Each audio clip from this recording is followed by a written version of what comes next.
বাংলাদেশে সাকিব খান তিনি already megastar, এই খেতাবটা নিয়ে রেখে দিয়েছে। আমি সৌদি আরব থেকে বলছি শাহাদাত। যদি ১ থেকে ১০০ পর্যন্ত যদি আপনি হিসাব করেন, সাকিবের আশেপাশে আর কাউকে ভাইবেন না। যেহেতু দেব কলকাতার সুপারস্টার, তারপর সাকিবের সাথে কম্পেয়ার করা যাবে না।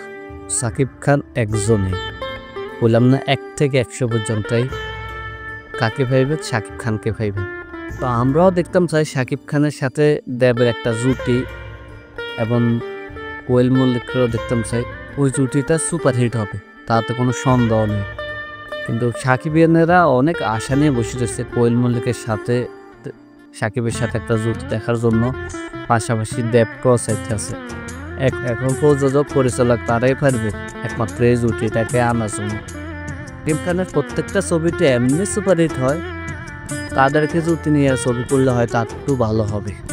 আমি মনে করি সাকিব খানের জায়গায় আশেপাশে কেউ আসতে আর পারবো, কেননা বলছি দেখেন, মানুষের মন জয় করতে হলে, সাকিবিয়ানদের মন জয় করতে হলে ওরকম কথা বলতে হয়, মিডিয়াতে আসে। আপনার যদি মোট থাকে অন্যরকম, আপনি যদি কেয়ার না করেন দর্শকদেরকে, তাহলে আপনি কিভাবে আপনি সাকিবের মতন জনপ্রিয় হইতে পারবেন?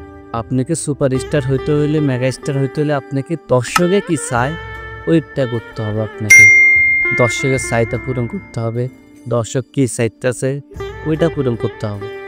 আর কলকাতার অনেক মিডিয়া সাকিব খানকে নিয়ে কাজ করে, কন্টেন্ট তৈরি করে। তো আসলে আমরা গর্ব করব যখন একটা সুপারস্টারকে নিয়ে অন্যান্য দেশের মানুষও রেগুলার কন্টেন্ট তৈরি করে, এগুলো আমাদের গর্বের বিষয়। সাকিব খান এমন একটা মানুষ, তাকে নিয়ে আপনি ভিডিও বানাইতেই হবে, না বানাইলে আসলে আপনার ঘুম হবে না। আমার কন্টেন্টটা তৈরি করছি সুপারস্টার সাকিব খান এবং সুপারস্টার দেবকে নিয়ে। আর আপনারা যত বেশি কমেন্ট করবেন, যত বেশি শেয়ার করবেন, তাহলে ভিডিওটা ভিউজ হবে, সাকিব খান এবং দেবের কাছে জানার সুযোগ থাকবে। তাইলে আমরা এই জুটিকে আবার দেখতে পারবো। আপনারা কি বলেন অবশ্যই কমেন্ট করে জানাবেন। আমরা সাকিবিয়ানেরা অবশ্যই চাই সাকিব খান দেব এক জুটিতে ছবিতে কাজ করো, এবং কলকাতার দর্শক সাকিবিয়ানেরা তোমরা কি বলো একই সাথে কমেন্ট করে আমাকে জানাবা।